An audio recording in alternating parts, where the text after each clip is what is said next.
নিরপরাধ একটা মানুষকে তার সম্পদকে আত্মসাৎ করার জন্য তার নিজের ভাতিজা তাকে হত্যা করলো, সেখান থেকে লাশটা আস্তে করে তার নিজের আসনে নিজের বাড়িতে না রেখে নিরপরাধ একটা মানুষের ঘরের দরজার সামনে ফেলে আসলো। উদ্দেশ্য হলো এই হত্যার দায়ভার ওই বাড়ির মালিকের উপর চলে যাবে। সকাল হয়ে গেল, প্রত্যুষে যখন লোকটা ঘর থেকে দরজা খুললো, দেখলো কি ব্যাপার, একটা লাশ কার? অমুকের লাশ।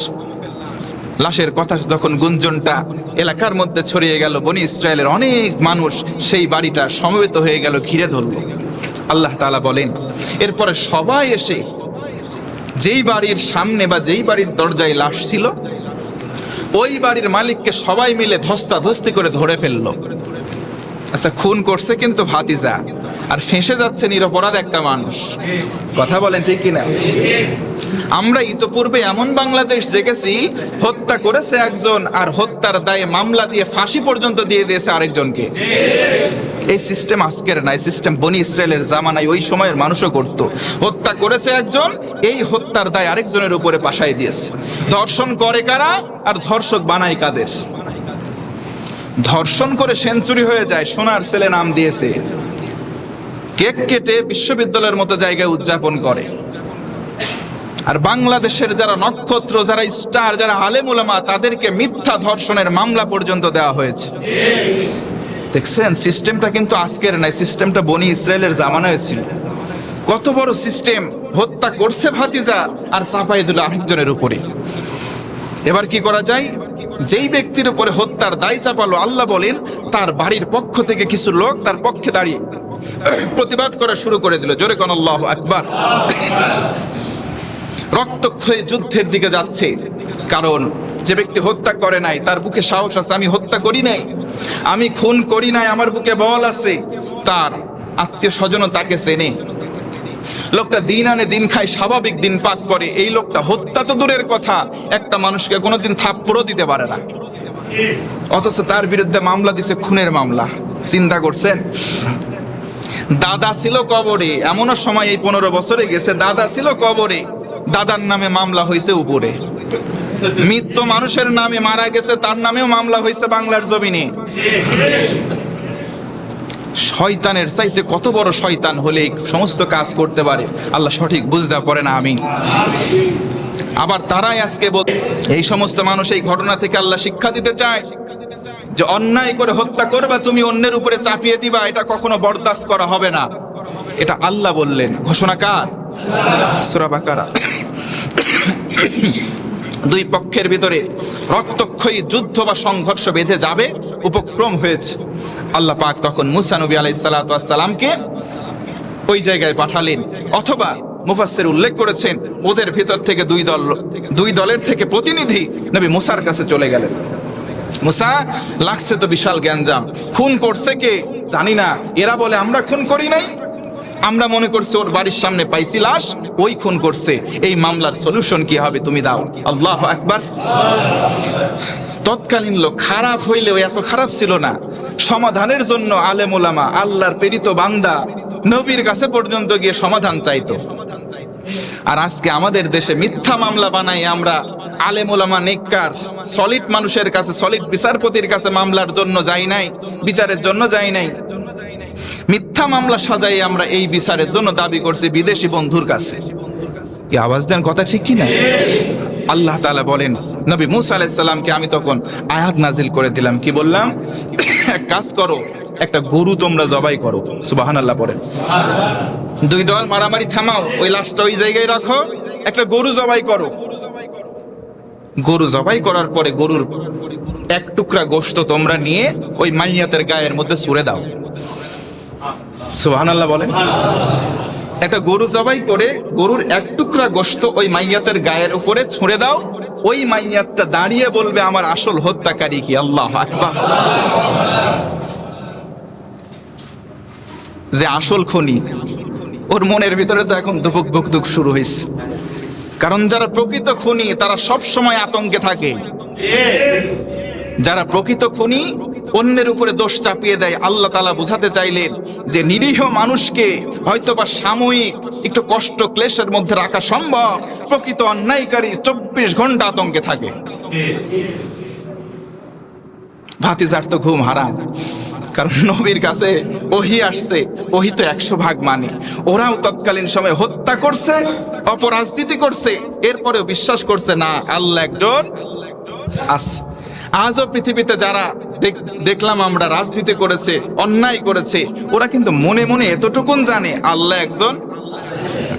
খেয়াল করে দেখেন, জোর করে জিজ্ঞেস করে দেখেন, আল্লাহকে তারা গোপনে হলেও মানে।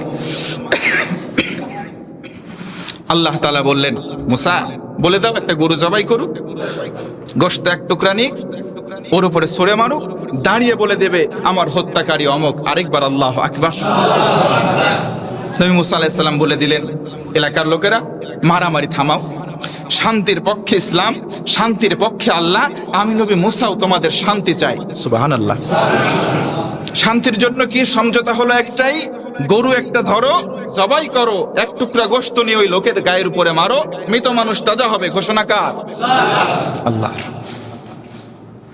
আল্লাহ বলেন, এই কথা বলার পরে তারা নিজেদের উপর নিজেরা একটু জুলুম করে ফেললো, একটু কঠিন করে ফেললো। কি করলো?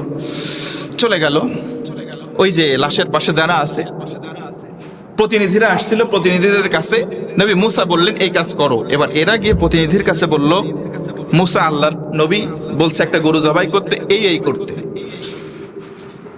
তারা তখন বলল এক কাজ করো, কেমন গরু, গরুর বয়সটা কেমন হবে একটু শুনে আসো।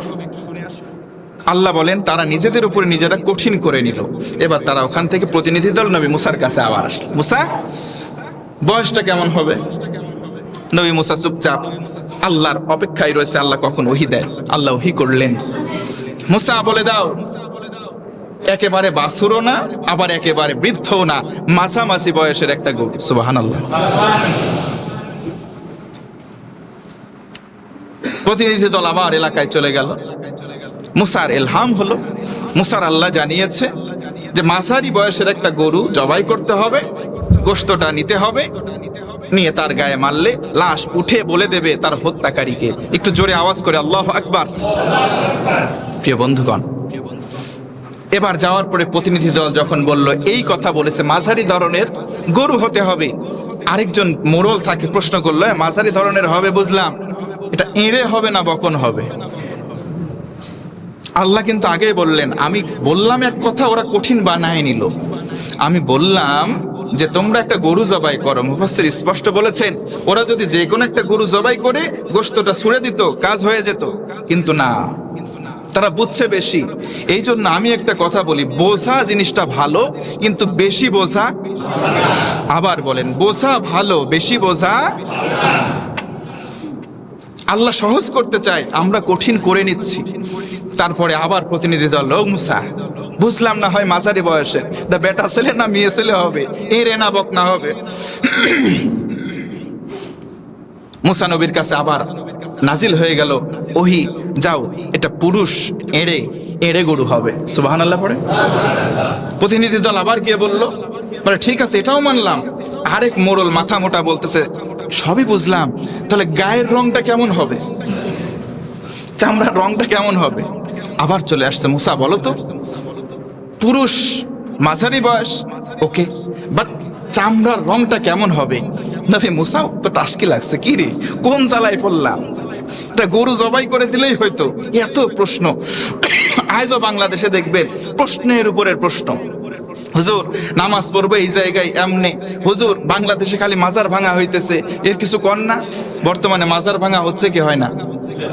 বাংলাদেশে হচ্ছে না? এইগুলোর তীব্র নিন্দা জানাই। কারণ বাংলাদেশে নাইট ক্লাব আছে না নাই, বেশ্যালয় আছে না নাই, এইগুলো মাজারের চাইতেও বড় খারাপ। মাজারের আগে এইগুলো আগে ভাঙা উচিত। কি আওয়াজ দেন কথা ঠিক কি না? তাহলে যেইগুলো সিন্ডিকেট করে আপনারা এই জায়গায় আছেন, কারণ কি এখানে প্রভাবশালী লোকের নিয়ন্ত্রণে এইগুলো হয়। তবে কিছু কিছু মাজার আছে যে এইগুলো জায়গায় খুব খারাপ কাজও হয়, শিরিকের মতো খারাপ কাজ হয়। কথা বলেন ঠিক কিনা? একজন লিখেছে, আমার এক মাওলানা বড় ভাই, যে না প্রত্যেকটা মাজারের বুকে লাথি দেয় নাই, যেন লাথি দিয়েছে প্রত্যেকটা গাঁজাখোরের বুকের উপরে। কিছু কিছু মাজার গাঁজা খাওয়ার আড্ডাখানা হয়েছে। লালন শাহ গেছেন আপনারা? লালন শাহর মাজারে কুষ্টিয়াতে গেছেন আপনারা? সেউড়িয়া? আমি নিজে একবার গেছি। আমার কাজিন ইসলামী বিশ্ববিদ্যালয়ে পড়তো, ওর ওখানে গিয়ে ঘুরতে গেছিলাম। ওই লালন শাহর মাজারের বাম পাশে যারা গিয়েছেন তারা হাড়ে হাড়ে টের পাবেন, ওখানে একটা জোন আছে, যাকে তাকে এন্ট্রি করতে দেওয়া হয় না। বাইরের দিকে লেখা আছে নো এন্ট্রি, সাধারণের জন্য প্রবেশের নিষেধাজ্ঞা আছে। তারপরে আমরা কর্তৃপক্ষের অনুমতি নিয়ে ওখানে গিয়েছিলাম। দরজা খুলে প্রবেশ করার সাথে সাথে নাকের মধ্যে ঝাঁঝালো একটা গন্ধ আসলো। তখন সঙ্গে সঙ্গে মাস্ক পরলাম। মাস্ক পরে কিছু দূর আগেলাম, দেখি সব বসে আছে আর এরম ডলতেছে আর হু হু খাচ্ছে। যদি জিজ্ঞেস করেন তাদের এগুলো কি খাও, তারা বলবে এগুলো সিদ্ধি খায়। কি খায়? এই কথা বলে না, কি খায়? এগুলো সিদ্ধি খায়। গাঁজা বলবেন ওরা রেগে যাবে। গাঁজা খাওয়ার মন গাঁজা পাওয়া যায় ওই জায়গায়, সবগুলো লাইসেন্স করা, পুলিশ আছে বাইরে পাহারা দেয়, একটারেও ধরে না। আর যেই সমস্ত নেতারা ওইগুলোকে লাইসেন্স দেয়, সবগুলো নেতারা মাদকের লাইসেন্স দেয় আর জনসভার মঞ্চে উঠে বলে মাদকের বিরুদ্ধে আমরা জিরো টলারেন্স। এই জায়গায় ভাষণ দিচ্ছে আমরা মাদক মুক্ত বাংলাদেশ গড়ব, আর ওইদিকে মাদকের লাইসেন্স দিচ্ছে তারাই। এইগুলো, এই যে বৈষম্য বিরোধী ছাত্ররা যে আন্দোলন করলো, এইগুলো কিন্তু আমরা আর বরদাস্ত করব না ইনশাআল্লাহ। বলেন, আমরা সব জায়গায় সমতা চাই। তো মাজারও আমরা ভাঙবো না, বরং মাজারটাকে আমরা কনভার্ট করব কোরআন আর হাদিসের আলোকে, যে ওই জায়গা থেকে এখন কোরআনের বাণী বের হবে ইনশাআল্লাহ। ভাঙার মধ্যে সুখ নাই, গড়ার মধ্যে সুখ আছে। আপনি একটা গড়া জিনিস ভেঙে দিয়ে নতুন করে সাজাতে পারবেন না, বরং কনভার্ট করেন। আল্লাহ নিজে কনভার্টের পক্ষে। আল্লাহ বলেন তোমার জীবনে কত গুনাহ আছে, ডাজন্ট ম্যাটার, কোনো ব্যাপার না, একবার তওবা করো, আমি আল্লাহ ওই গুনাহগুলোকে নেক বানিয়ে দেব। ইউবাদদিলুল্লাহু সাইয়্যাতিহিম হাসানাত, কনভার্ট করে দেবেন। আল্লাহ বলেছেন গুনার পরিমাণ যত আছে, ইউবাদদিলুল্লাহ, আমি আল্লাহ বদল করে দেব। গুনাহের পরিমাণ যদি 10 মণ থাকে, ওই 10 মণ থাকবে, কিন্তু ওটা নেকি হয়ে যাবে। সুবহানাল্লাহ। মাজারগুলো ভাঙার দরকার নাই।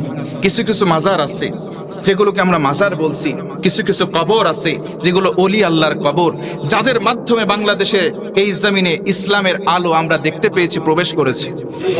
শাহজালাল ইয়েমিনি রহমতুল্লাহি আলাইহি, শাহপরান, শাহ মখদুম, শাহ সুলতান বলখি, তাদের হাত দিয়ে এই বাংলার জমিনে ইসলামের আগমন ঘটেছে। সুতরাং একেবারে যে পীর বলতে কিছু নাই, বিষয়টা তা না। অবশ্যই হক্কানি পীরকে আমরা স্যালিউট করি, কথা বলেন ঠিক কিনা? কিন্তু পাশাপাশি আউলা বাবা, বাকলা বাবা, ন্যাংটা বাবা, বদনাশা মাজার, এই অমুক শাহ, এইগুলো শয়তানি আর ভণ্ডামি এক্ষুনি বন্ধ করার সময়ের দাবি। এইগুলো বন্ধ করা এখন সময়ের দাবি হয়ে গিয়েছে। আল্লাহ পাক আমাদের সঠিক বুঝ দান করুক, পড়ে না আমি। প্রশ্নের পর প্রশ্ন, প্রশ্নের পর প্রশ্ন। এবার ঠিক আছে, যাও, এমন একটা রঙের, যেই রংটা একেবারে গাঢ় হলুদও হবে না, আবার হলুদের পাতলাও হবে না, মাঝারি একটা রং, যেটাকে মানুষ দেখলে তার আনন্দ লাগে, তৃপ্তি লাগে। সুবহানাল্লাহ পড়েন। নবী মুসা এই কথা বলে দিলেন, প্রতিনিধি দল গিয়ে বলল ঠিক আছে, এই রঙের হবে, একেবারে গাঢ় হলুদ না, আবার হলুদের পাতলাও না, মাঝামাঝি হলুদ, এমন হলুদ যেটা দেখলে দর্শকের মধ্যে একটু আনন্দ লাগবে, দেখতে অনেক সুন্দর, সুশ্রী। সুবহানাল্লাহ পড়ে। ঠিক আছে, আর প্রশ্ন করে না, এবার দমে গেছে, আর প্রশ্ন নাই। গরু খোঁজো, সারা পাড়া মহল্লা খুঁজে খুঁজে ওই রঙের, ওই বয়সের একটা গরু নাই। আল্লাহু আকবার। দেখছেন, আল্লাহ সহজ করছে, আমরা কঠিন করে নিছি। আল্লাহ সহজ করছে, আমরা কঠিন বানাই নিছি। পাশের গ্রামে যাও, অমুক তুমি ওই গ্রামে যাও। বনি ইসরাইল, আল্লাহ বলেন সূরা বাকারা 68 নম্বর আয়াত, আল্লাহ বলেন তারা কি করলো? আশেপাশে সব গ্রামের মধ্যে ঘুরলো, কিন্তু ওই রঙের, ওই বয়সের একটা গরু তারা খুঁজে পাইল না। আল্লাহু আকবার। এজন্য আল্লাহর বিধান শোনার সাথে সাথে আমরা সামিআনা ওয়া আতাআনা মেনে নেওয়ার চেষ্টা করব। বেশি প্রশ্ন করব না, বেশি প্রশ্ন করলে আটকায় যাব।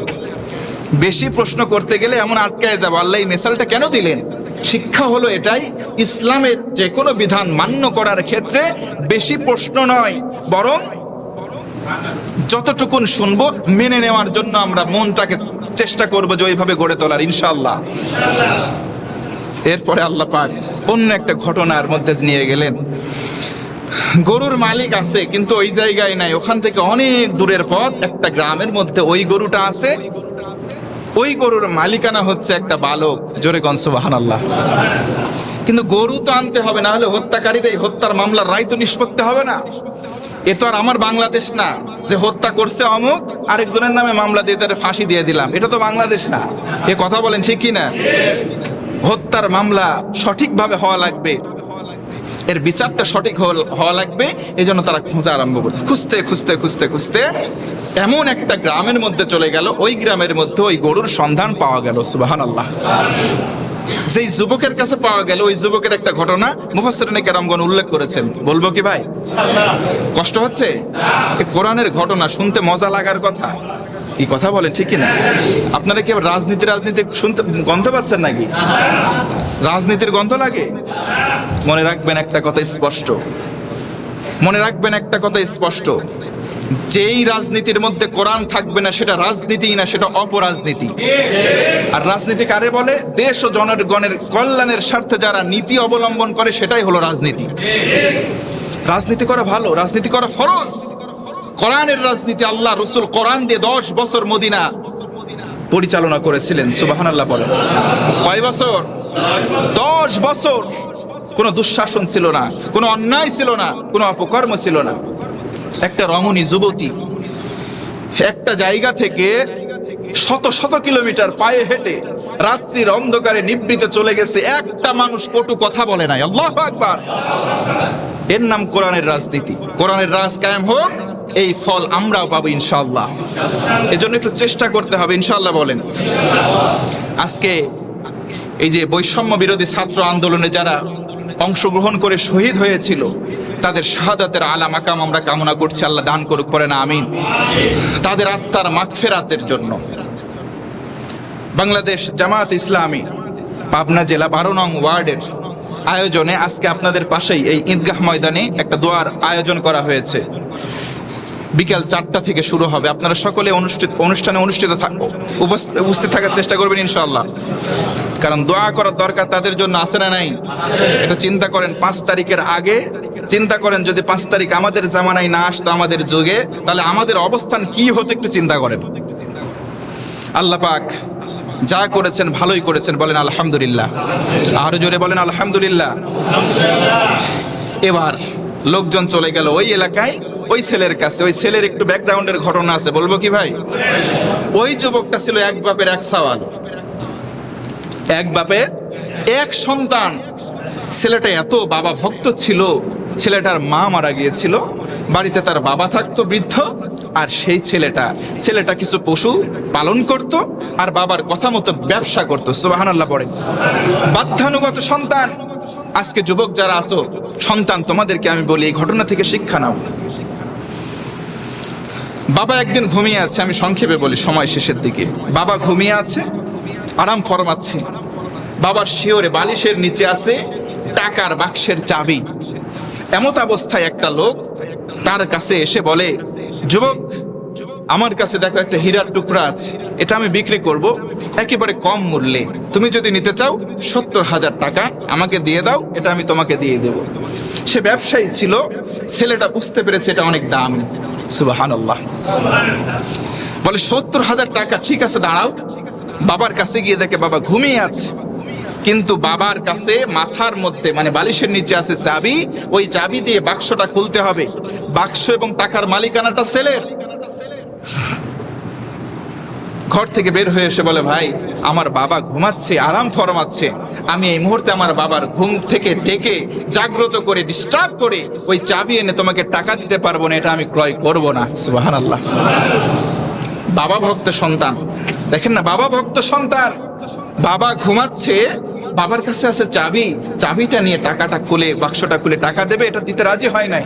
বলে, ঠিক আছে, তোমার জন্য দাম আমি কমাই দিলাম, যাও 60,000 দাও, তুমি তাও নিয়ে আসো। বলে, তুমি অপেক্ষা করো, আমার বাবা উঠবে যখন টাকাটা দেব তখন, যদি থাকতে পারো থাকো, না থাকলে যাও। সুবহানাল্লাহ বলেন। বলে হবে না, হবে না, তুমি এক কাজ করো, আরো 10,000 কমাইলাম, তুমি 50,000 টাকা দাও, 50,000 দিরহাম ওই সময়ের মূল্য আমাকে দিয়ে দাও। বলে তুমি এখানে থাকো, আমার বাবা উঠবে না যতক্ষণ, আমি কিনবো না ততক্ষণ, যদি তুমি সময় দিয়ে অপেক্ষা করো তাহলে এটার মূল্য তোমাকে আমি 1,00,000 টাকা দেবো। আল্লাহু আকবার। আমার বাবার ঘুমে ডিস্টার্ব করা যাবে না, উঠবে যখন নেব তখন, অপেক্ষা যদি করো 1,00,000 টাকা তোমাকে দেবো। আল্লাহু আকবার। লোকটা থেকে আজিব কারবার, দর কষাকষির এক পর্যায়ে বললো, যাও তুমি যদি এখন নাও 30,000 টাকা দেবো, তাড়াতাড়ি খুলে এনে যদি টাকা দাও 30,000 টাকা দেবো।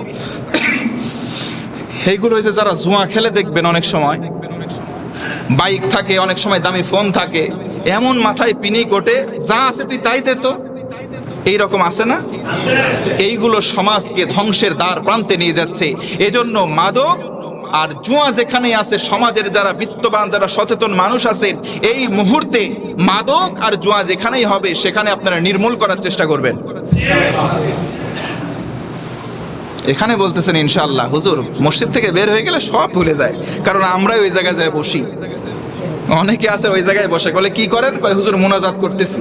আমি রূপক তো কয়েক বছর আগে শুনি, কই কোথায় ভাই, বলে মুনাজাতে আছে। আমি ভাবছি হয়তো কোনো দোয়া, পরে খোঁজ নিয়ে দেখলাম মসজিদের সভাপতি মুনাজাতে আছে, তার মানে কি, পরে শুনলাম তাস খেলতেছে।